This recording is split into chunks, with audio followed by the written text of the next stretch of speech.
Today, we're talking about understanding your teenager and their anxiety.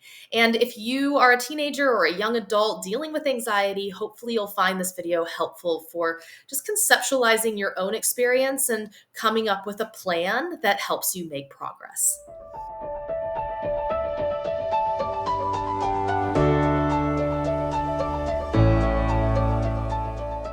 My name is Ashley Walkney, and I'm a licensed mental health counselor and a credentialed life coach. I own a counseling and coaching practice where we help teenagers and young adults who are dealing with things like depression and anxiety just come to know themselves better so you can build a life that you're excited to be living.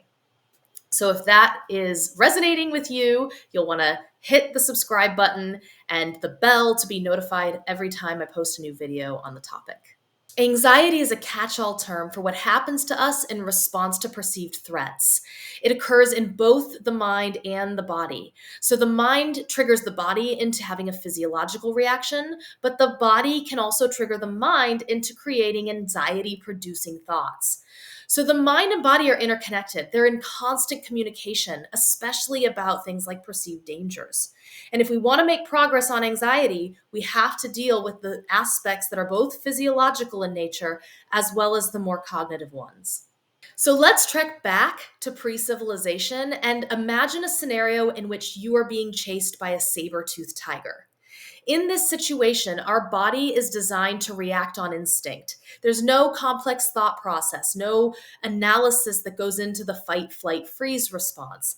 It is an immediate burst into action triggered by adrenaline that provides all the symptoms we associate with anxiety: sweating, increased heart rate, heightened blood pressure, a tunnel like focus that narrows onto the danger alone, and a sudden burst of energy so we can react immediately.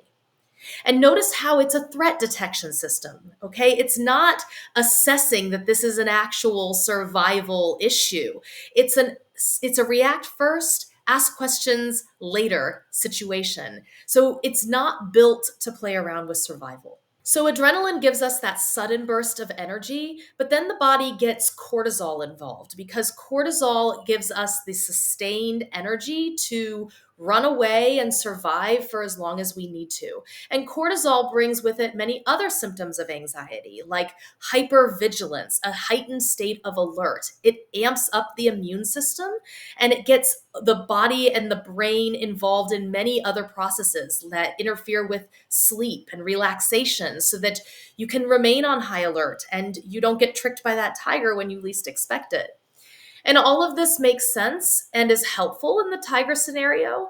But in this day and age, there aren't very many survival threats that require cortisol for, a day or a few days on end. We're talking about your teenager's threat detection system possibly being on high alert and flooding them with cortisol all of the time as they're dealing with concerns like financial hardships, their performance around things, family conflicts, existential questions like, am I attractive enough? Do I look stupid? Am I good enough, smart enough, normal enough?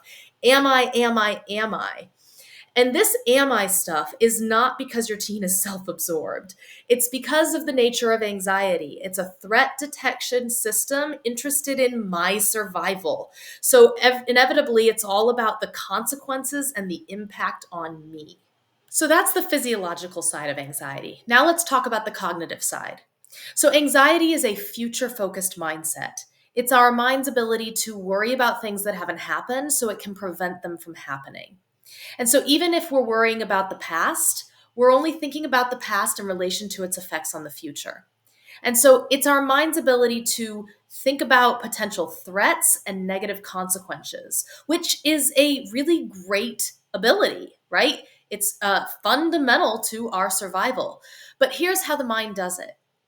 It predicts the consequences of our actions and considers how that future could be different if only we were different. And what that means is that the more insecure we feel in ourselves and the more unsure we feel about the situation, the more anxious we're going to be. And this is why we don't all have the same anxieties, because our anxieties are a reflection of insecurities that stem from our past. It's like the pain from the past that subconsciously remains showing up in the present in the form of particular fears. For example, fear of being left behind, of looking bad, of failing, of being unlovable. And the more that we come to believe those fears and identify with them, I am bad, I am unlovable, I am a failure, the more plagued by anxiety we become. So, hopefully, you found this helpful for understanding your teenager and their anxiety, both the physiological and the cognitive aspects of it. And if you have any questions, leave them in the comments. I'll do my best to answer them and maybe even create a follow up video on particular topics.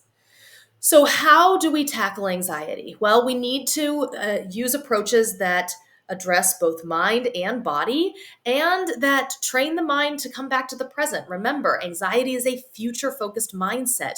We're not actually able to experience it when we're fully in the present.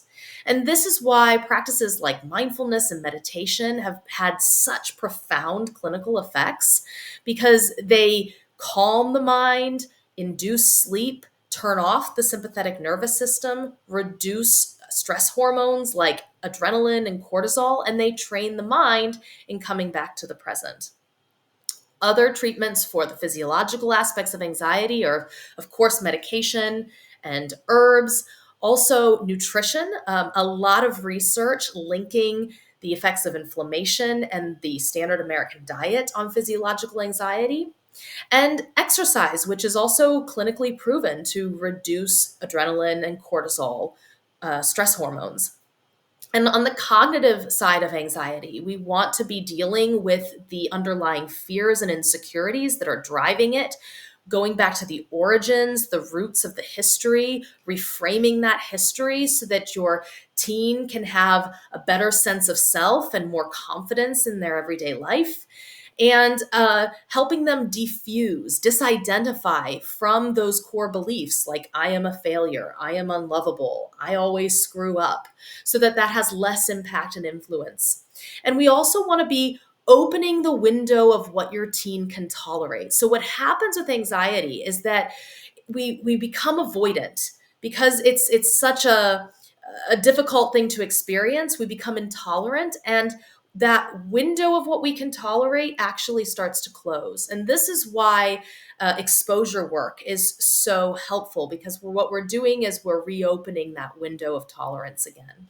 And because 2/3 of people who deal with anxiety are also dealing with depression, I've created a separate video for helping you understand your teenager with depression that you may want to check out as well.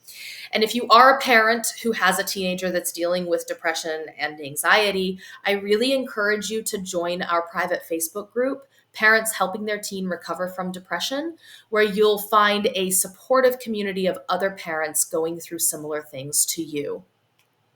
And if you're looking for support or if your teen is looking for help, please consider emailing us at info@ashleywalkneen.com. We'll reach out to you and talk more about how we can support you through our practice. And if you like the video, hit the like button so we can reach other parents in a similar position and help as many people as possible. Consider subscribing to the channel and coming back and seeing us again. Take care.